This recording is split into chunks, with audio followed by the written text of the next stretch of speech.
இயேசு கிறிஸ்துவின் இனியற்ற நாமத்துக்கு மகிமை உண்டாவதாக. இந்த நாட்களில கூட ஒரு வேத பகுதியை வாசிப்போம். லூக்கா எழுதின சுவிசேஷம் 4ஆம் அதிகாரம் 4வது வசனம்.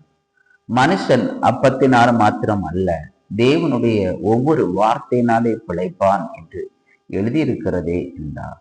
இந்த இடத்திலே பிசாசானவன் இயேசுவோடு ஒரு சோதிக்கிற ஒரு வேத வசனமாக காணப்படுகிறது. இந்த தினத்திலே அநேக பேர் நம்மளும் பிசாசினாலே சோதிக்கப்பட்டு கொண்டிருக்கிறோம். சில வியாதிகளினாலும், சில பிரச்சனைகளினாலும், சில போராட்டங்களினாலும், சில கடன் பிரச்சனைகள், தொழிலே நஷ்டங்கள், இப்படிப்பட்ட அநேக காரியங்களிலே நம்ம நஷ்டம் அடைந்து வருகிறோம். அதிலே அநேக வியாதிப்பட்டு வருகிறோம். சிலர் பிசாசு போராட்டத்துக்குள்ளே வருகிறோம். ஆனாலும் ஆண்டவர் சொல்லுகிறார், இந்த வேத வசனமே உங்களை சுகமாக்கும் என்று வேதம் சொல்லுகிறது. அதுதான் ஆண்டவர் சொல்லுகிறார்.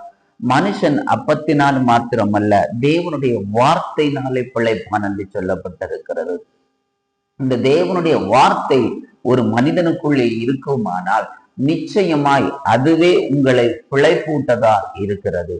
அதுதான் வேதம் என்று நமக்கு உங்களுக்கு கர்த்தர் உங்களோடு பேசி கொண்டிருக்கிறார். அந்த வேதம் உங்களை பிழைப்பூட்டும். வேதம் உங்களை சுகமாக்கும். வேத வசனமே உங்களை குணமாக்கும். வேத வசனமே கடன் பிரச்சனைகளை மாற்றும். வேத வசனமே பிசாசின் கிரியைகளை மாற்றும். அதுதான் வேதம் என்று நமக்கு தெளிவாக சொல்லுகிறது. வேத வார்த்தைகளை நாம் உச்சரிக்கும் போது, தேவனுடைய வார்த்தைகளை நாம் உச்சரித்து வாசிக்கும் போதும், தேவனுடைய வார்த்தையினாலே நமக்கு பிழைப்பிருக்கிறது.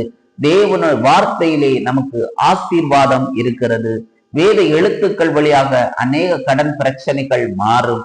அநேக வேத எழுத்துக்கள் மூலமாக அநேக நோய்கள் மாறும். இப்படிப்பட்ட சகல ஒரு மனிதனுக்கு என்னென்ன பிரச்சனைகள் இருக்கிறதோ எல்லாத்தையும் குணமாக்குற ஒரே ஒரு வேத பகுதி இந்த பைபிள் மாத்திரமே. இந்த வேதாகம் மாத்திரம்தான் நம்மளை சுகமாக்கும், அது ஆசீர்வதிக்கும். அதை புரிந்து கொண்டு நீங்கள் வாசித்தீனால் நிச்சயமாகவே உங்கள் வாழ்க்கையிலே ஒரு பெரிய ஆசீர்வாதத்தை கர்த்தர் கட்டளையிடுவார். அதுதான் இந்த வேதம் சொல்லுகிறது. வார்த்தையிலே, தேவனுடைய ஒவ்வொரு வார்த்தையிலே மனிதன் பிழைக்கத்தக்கதாக தேவன் அதை வைத்திருக்கிறார். தான் உங்களிடத்திலும் என்னிடத்தில் கர்த்தர் கையிலே ஒப்பு கொடுத்திருக்கிறார் வேத பகுதியை. அதாவது அனுதினமும் வேதத்தை வாசித்து தியானித்து ஜெபித்தோமானால் நிச்சயமா இந்த வார்த்தையை கர்த்தர் ஆசீர்வாதமாய் நம்மளை குடும்பங்களையும் நம்ம தொழில்களையும் நம்மளையும் கர்த்தர் ஆசீர்வதித்து நடத்துவாராக.